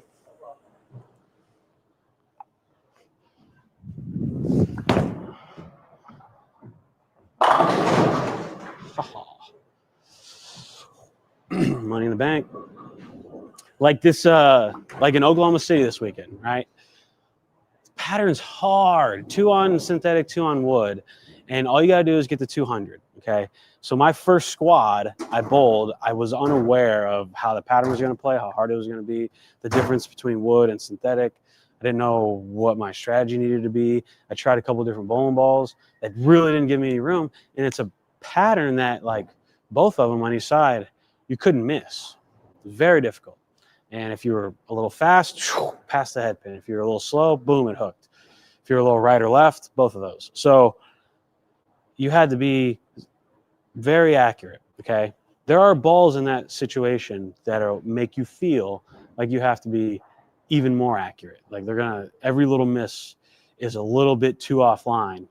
And then you're going to find a ball eventually that you actually miss it a pinch left and it holds. And you're like, whoa, I haven't seen that.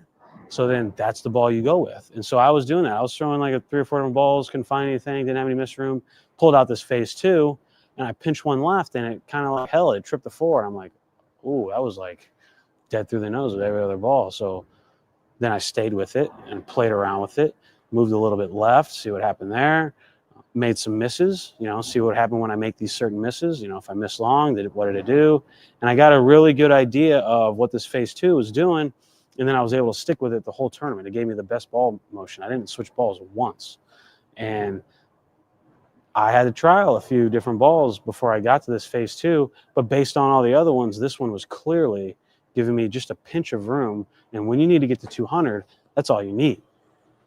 And so the symmetric in it is what ultimately, symmetric balls are a little smoother in nature. So I was throwing the Viking and some of these asymmetric balls, and I go to just a very middle of the road, phase 2, pretty strong cover, not overly strong, and then just not an overly strong core, very just center. And now all of a sudden my angles are right in front of me and it's decent ball motion. And then I can get to the hole. And then if all you need to do is get to 200, well, then that's it. You just got to get to the hole, make your spares. Hopefully you throw 3 or 4 good ones in a row and you actually get some hits. You're not even looking to go flush. You're looking to literally just hit the pocket and hopefully they just go down. And if they don't go down, then you just make the spare and you just keep doing that. That is the only strategy. But I would have averaged 170 with a group of certain bowling balls. I can actually average 200 with a phase 2 because I can get to the hole consistently.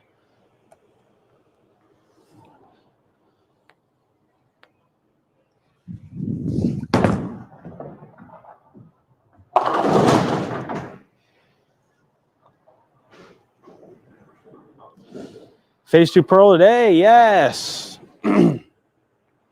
Thanks for the thoughtful, well-explained answers, Brad. I've been watching you and Kyle since I started. I really appreciate you guys. Good luck on tour. Yeah, no problem. How much different are the Gremlin and the Phase 2 Pearl?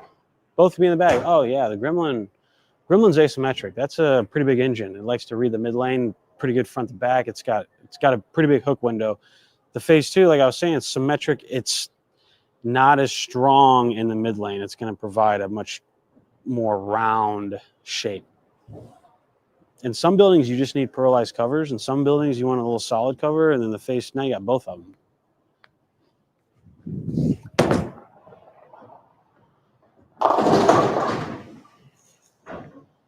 But let's say we're bowling on something that's really difficult, and you pull out a ball that like gives you left, and you already don't have miss right. You're not going to get miss right. You know, there's really not a ball out there where you're going to get miss right, because the pattern just doesn't allow it, and there's not a ball that's going to get you it, because the ball that's getting you a little bit miss right is overhooking in the middle of the lane. If you can get a ball like a Phase 2 or something really smooth to actually tip from the right, then you really got something. I saw Ethan Fiore do it a little bit. When he added some loft, he can get it to tip a little bit, but it's still, you know, you're really risking it trying to play open angles on a pattern that doesn't allow you to. So you find a ball that gives you a little bit miss left, and you just play that. You don't even you shut down your ability to miss right. And now everything is either on target or a little bit left, and that'll get you to the hole, you know. And if you accidentally, you know, shut it down a little too much, there's a chance it goes Brooklyn. If you miss to the right, it is nothing. And I'm telling you, when 200 is a good score, Brooklyn's play. It's part of the strategy. I'm locking my angles completely down, and I'm throwing this little fader to the pocket. And if that's my miss left and I just 6'10", great. I can spare that. If I miss a little bit more, I can carry the Brooklyn. Hey, Kristen. Just got my Phase 2, yeah. Hello from Korea. Hey, Storm Cup's coming up. You gonna be around the Storm Cup? We're not gonna make it this year, but is there much difference between the new Gremlin and the RST2? I have A2 thinking about getting the Gremlin. I like the Pearl better, the RST Pearl. I think that's the best ball they've made in a while. Gremlin's good though, but if you had to choose, I would choose the RST.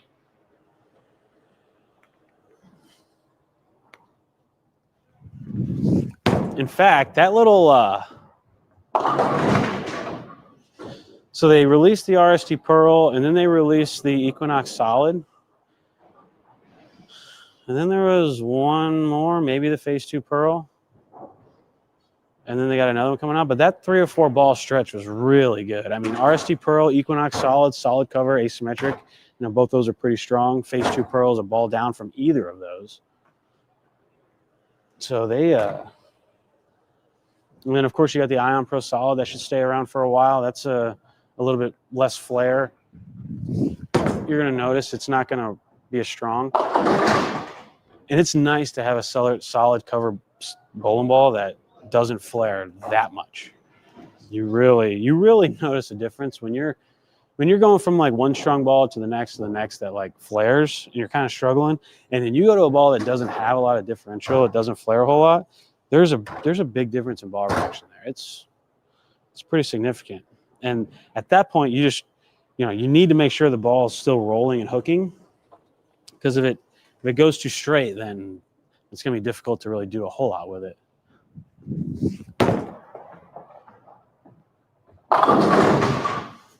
But that's why the solid is nice, because the solid cover stock still picks up and rolls.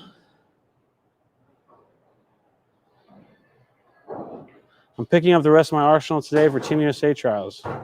Nice. Good luck out there. The Bradley this year. What's up, Jerry? If I ever come to California, you're gonna put us up in Malibu, right on the beach.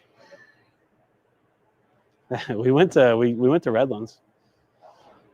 I've only ever thrown hammer. What ball would you recommend for Storm that would be comparable to a Widow or even a Vibe? Well, the Black Widow's kind of strong, but Vibe's pretty weak. So The Widow, I mean, I'm just getting the RST Pearl and drill it pin down. Don't drill it too strong. Drill it to not flare a ton. And I think it'll be good. Are you just starting to work? You just get here?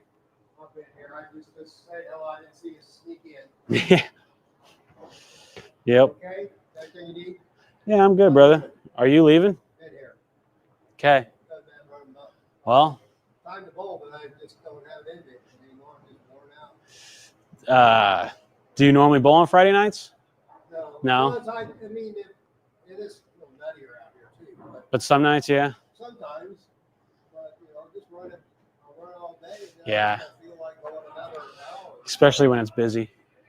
How about Sunday instead? Yeah. All right, brother. Later.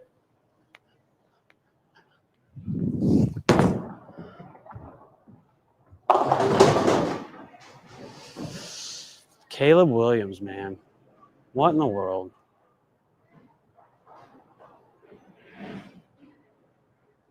Central Cali.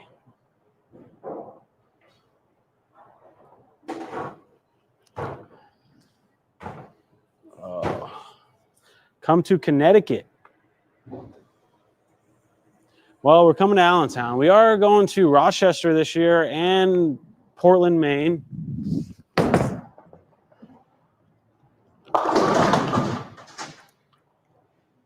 I should move right.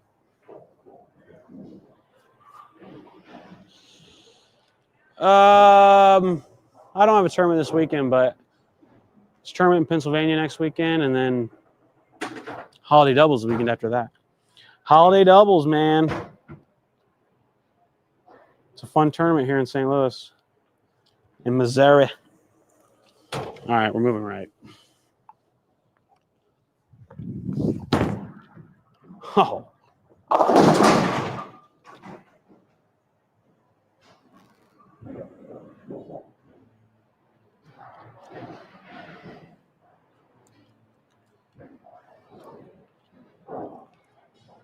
So we have some clinics coming up. If you guys are interested in some clinics, check those two out. One here in Kansas City, right here, on December 20th. And then we got one. How many regionals have I won? We have a clinic in Allentown, Pennsylvania, January 17, 18. We would love for you to come. Dinner time later. See you later. Well, ball is close to the vibe. I'm looking to trade up. Get an eye on Pro Solid. You won't be disappointed. It's not exactly like a vibe, but exactly like a vibe would be kind of like a hustle. So if you want to get a hustle, that's fine too. It's pretty good. I've been throwing them a little bit more, but you just can't. Yeah, buy the RST Pro. That's a really good one. What's up, Cooper? Have I ever thrown the purple hammer? No, I've never thrown a purple hammer. Kyle's actually beat me with it in a match play on Cheetah.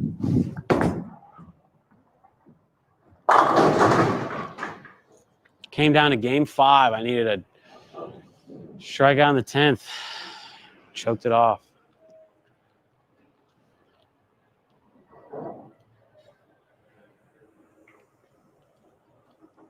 Buying a new ball tomorrow?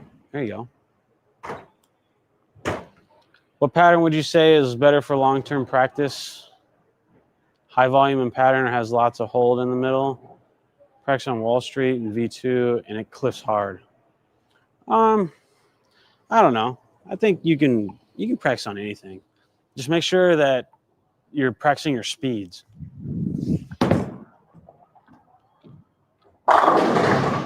Wow, that was nice. I tried a new camera angle. I think I'm blocking the pins too much. I think I'm gonna go back to coming from the right, you know. Were the urethane hardness changes solely because of the purple hammer success? Well, that kickstarted it. that was a tough time to bowl on tour because, man, it's like it was hard to win without it. And you know, in amateur tournaments too, and it's still going strong in amateur tournaments. But now, I honestly don't. It's really not there. Like, there's been moments where And there were a couple of years that you can't throw the 17 and 18 versions, but anymore it's like you can get just as good urethane reaction with any of them. And in fact, sometimes the purple's too strong and slow, and people throw the black a lot, and then a lot of people throw this red one. The IQ 78, when I go to amateur tournaments, you know, the younger kids mostly are two-handed, but I watch what they throw, and they prefer this red one. Very interesting. It's got a little bit more flair to it, but you can drill it not to flare.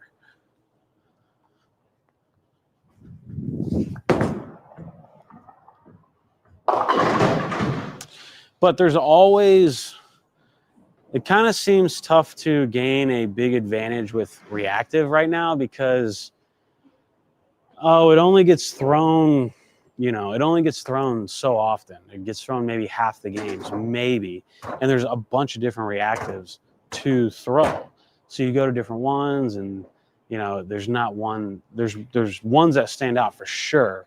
But when we only throw half the games with reactive and then half the games with one orb, an IQ 78, it's like, well, then that's going to be a very important bowling ball.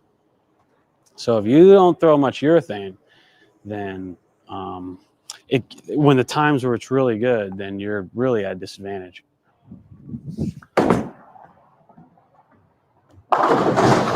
But you know, USBC ran a big study on urethane hardness and at the US Open a while ago, and they kind of deemed it didn't matter. And at this time, it was kind of new, but people were winning a lot of tournaments with just a urethane ball. Like they weren't switching at all. And there were some guys on tour that were bowling the whole season with literally one orb. They weren't even going to a different one. They were throwing one orb. And then USBC came out and said, it doesn't really matter if they're soft or not. And I'm like, wow, dude, I don't know, man. It's like the conversation really seemed to be like, do you have a soft one? Like, do you have this specific one or this specific model or this specific batch? And I really thought that was kind of crappy. You know, it's not a great section of the game where people are really like trying to look for like old, very specific, and then only some people have access to those. That's kind of my gripe with the urethane game, is like there is an advantage to be had depending on the softness of the core. It might be small and it might be very situational, but there are going to be times where the difference can provide an advantage. And now I think USBC has kind of flipped the script a little bit. I don't know if they necessarily care about the hardness, but I think they see that so many people are throwing urethane, especially at like a junior gold, where it's really, I think it's kind of in competitive tournament bowling, it's really like people are playing fourth and fifth arrow with urethane balls now, especially overseas. So if they're throwing fourth and fifth arrow with urethane balls, then man, that puts reactive in a tough spot, because that's when you're supposed to throw reactive. Which urethane do I use the most, if not the purple? No, I've never thrown a purple. I've always been on Storm. I was with Motive, and then I had a little break, and then I was with Storm. I don't even know if the purple was like a thing when I was on a break. Might have been maybe. But no, I've literally never thrown a purple hammer. But the pitch black was pretty, I mean, it was just as good. It is just as good. And then now in the competition realm, we can't throw the pitch black, or we can throw the 78. And that's just like, there's always just been but for some reason, the purple just got a lot of press.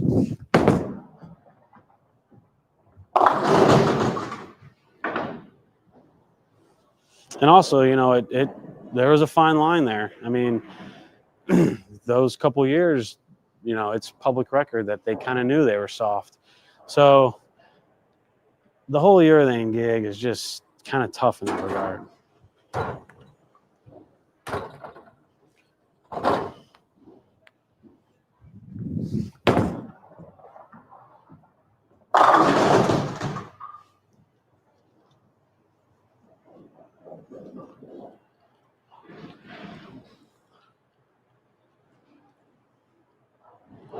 I averaged 210 typical house shot, but struggle on sport. On 33 foot yesterday, I go high play in the gutter.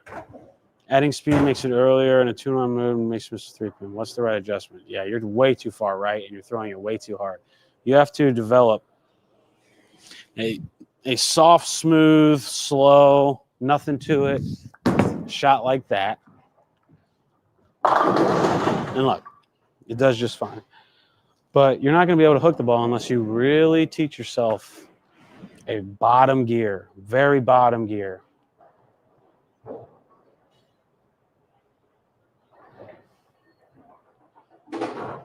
I was the only one at the Euro Challenge throwing reactive.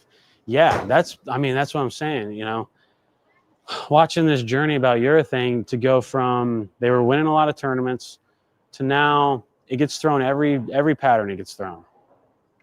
It just, even I would prefer over a lot of reactive in competition settings. In league, never. But in competition on sport patterns that you have to get, now you got to get 240, 250, 260 on the fresh. And guys are doing that throwing urethane. You're not going to be able to do that throwing reactive. They're just two different balls that if urethane's just matching up like that, then you got to throw it. And I agree. I would rather throw it. So even for a low rev guy. So it just, you know, and you see these overseas tournaments, everyone's throwing it pretty much every ball. And it's like, wow, you know, it's really put reactive in a tough spot. For most people in the sport, it hasn't, because you can still get away with throwing all your reactive in league. But in competition, yeah, we're struggling on the reactive end. Not because the reactive balls aren't any good. It's just once enough urethane goes down the lane with rev rate, it makes the back ends slick, and it makes these just a pinch uncontrollable.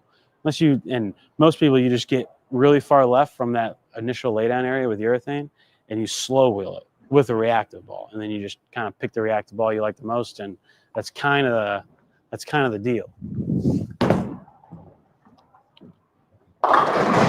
But even at that, if you're not getting your pins with urethane, then you're pretty much toast, because guys are getting, you know, they're averaging 250 on the fresh with urethane, and then they go to reactive.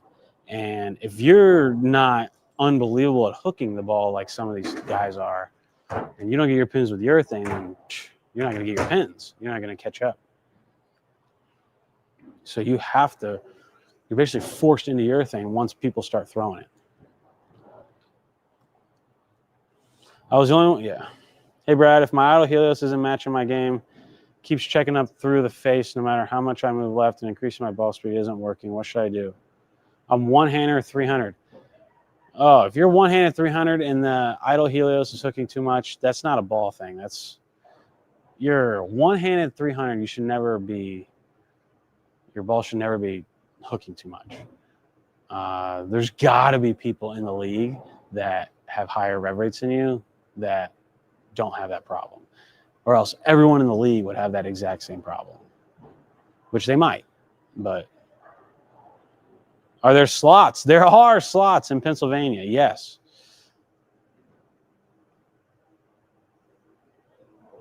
I just watched, at least I think so. I'm pretty sure we played a slot machine there.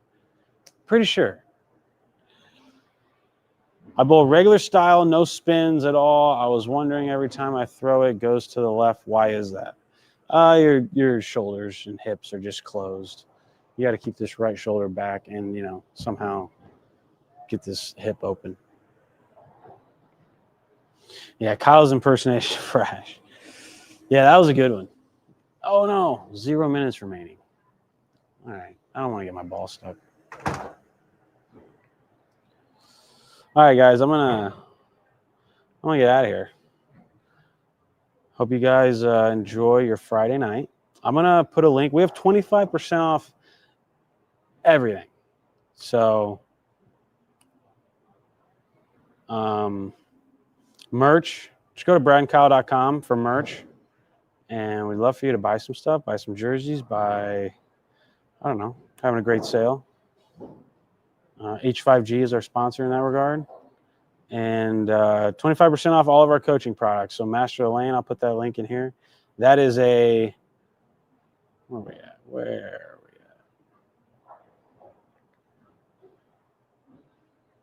What? lost my master of the lane. There we go. This is about ball motion. So we filmed 21 videos about ball motion that goes as deep as possible into it. Fresh burn, all the patterns, all the balls. And then if you're looking for some more personal coaching in our membership, we are offering 25% off and a one-on-one consultation. So when you sign up, we will schedule a 20-minute consultation. We'll go over what you're going to expect in the group, how to interact in the group, what your arsenal looks like, what ball you need that you get with it. And, we'll just get to know you and see how we can provide a good service to you. I'll put that link in the description as well. And yeah, that's what we got going on.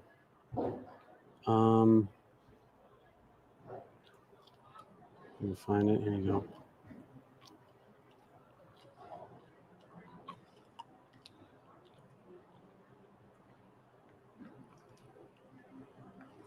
So if you use code, Cowboys, whatever. Oh, no. Okay. So you got to use code BF25 when checking out, and you get 25% off. So we'll coach you for the year. You get to be a part of the group, the membership, and Master Lane 25% off. Use code BF25, and then our merch over at BradandKyle.com. We got jerseys and T-shirts and all the sorts. So that's what we got. Rams, come on, man. I think the Chiefs still might make it. Chiefs are going to make it. They just can't win. And Dallas is looking pretty good right now. This Pickens and CeeDee Lamb duo they got's really something, huh? It's really something. I don't know how they snagged Pickens, but they did.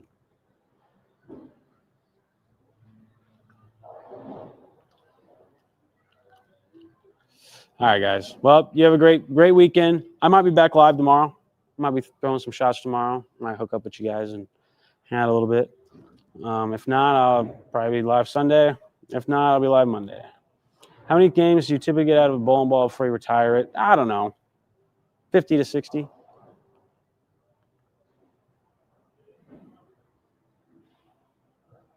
So, all righty. I'm out of here. See you guys.